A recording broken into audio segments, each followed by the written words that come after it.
garage and took the hood off, and here she be.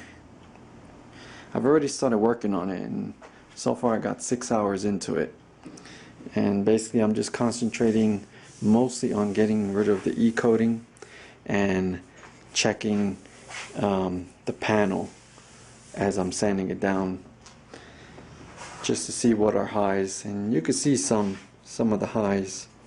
They're very minor highs, but you can see that. I mean, the e-coating, you can see some of the metal, so I've got it down very close to metal.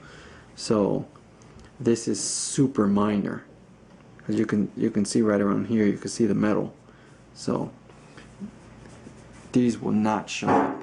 These are just so minor. But this gives me an idea of what are the highs. Same thing here. You can see right through. You can see some of the sheet metal.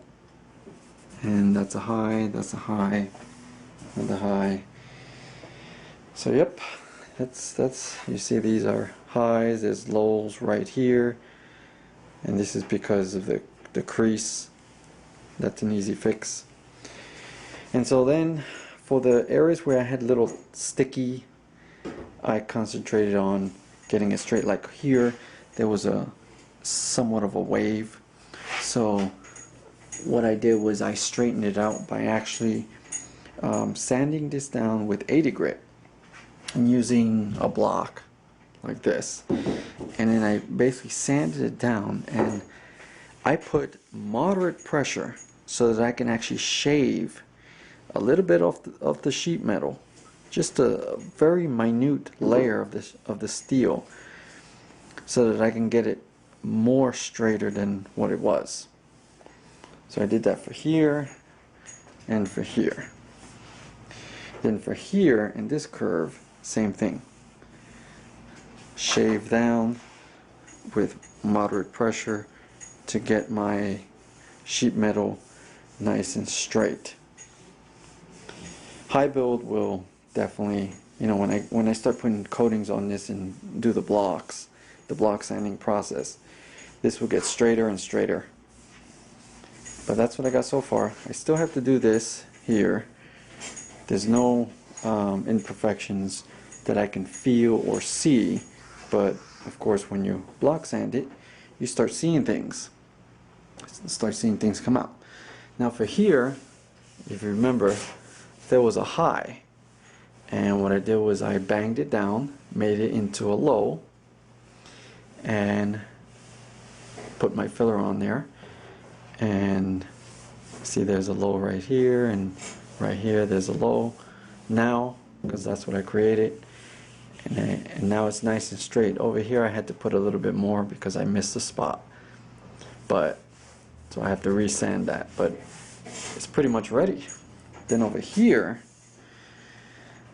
this was definitely tricky. This is the second layer of the filler. This is definitely tricky because I want it to look like this. You can see with the sheen, you can see that it has a nice, you know, you see the sheen is nice and straight.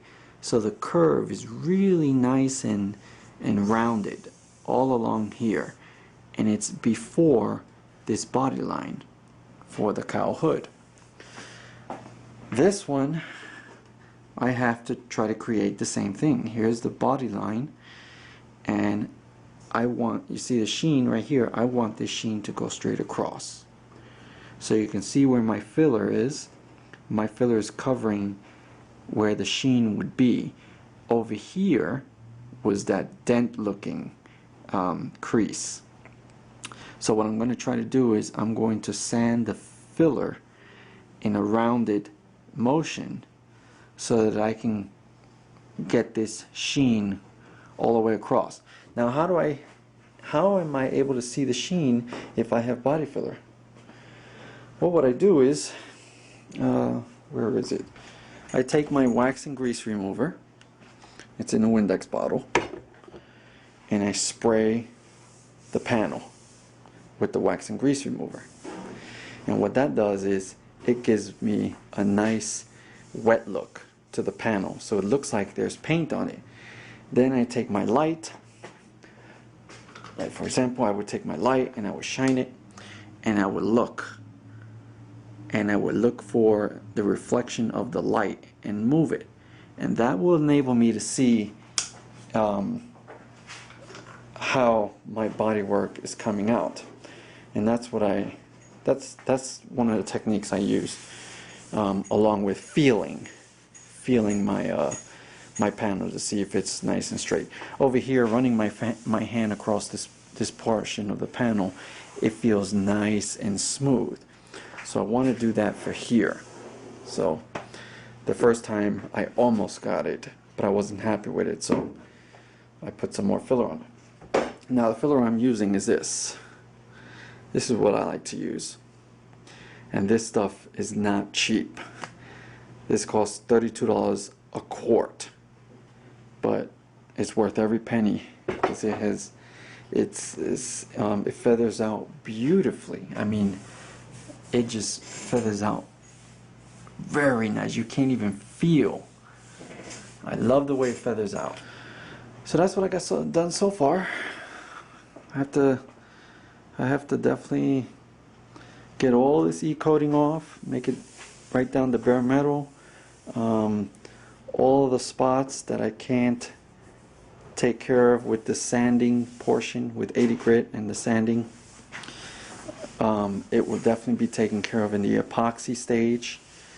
And if in the epoxy stage is not taken care of, then the high build will be the ultimate, and it will take care of any imperfections.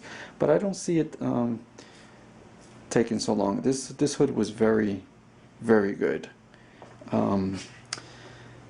It wasn't that bad. So I'm gonna sand this all down, and then I gotta turn the hood over after it's all sanded, and I finish the body work, which is only there and here. That's it. The rest, the epoxy and the high build will take care of it. There's no dents or anything on this hood. After I get that done, I have to sand down the bottom. And when I get the sand down, when I sand down the bottom, then I can start my epoxy. And I would epoxy one side first, wait till it dries, and then epoxy the other side. So that's the update on the hood. Yep, more work to be done.